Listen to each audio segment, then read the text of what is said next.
Hello everyone, welcome back to the TechLog YouTube channel. Today for this video of TechLog, I will be showing you how to recover deleted emails from Outlook. So for that, what you need to do is first thing, open the Outlook application and then get logged in into the account first. Now once you are logged in into the Outlook account of yours, what you need to do over here is you need to go to the deleted section. Before that, I'm going to delete few of my mails in here.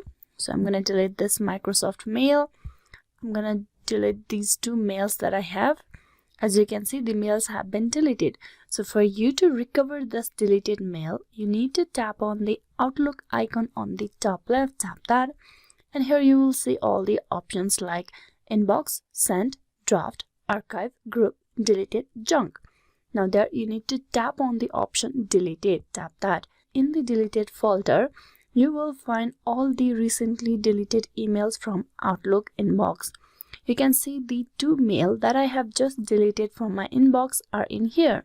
Now to recover them, all you have to do is tap and hold, then tap on the box icon, tap that, and it will give you the option of moving this mail to the inbox, sent, archive. You tap on inbox and that mail will be moved to the inbox section of your Outlook. You can do that directly by selecting over here, or you can go open this mail, then you tap on the dotted lines on the top right, then tap on move to folder and then tap on inbox. This way as well you will be able to move the deleted box or folder to the inbox section of your Outlook. So this is a way how you can recover deleted emails from Outlook. Hope this video was useful. Please like and subscribe to the TechLog YouTube channel. Thank you for watching till the very end.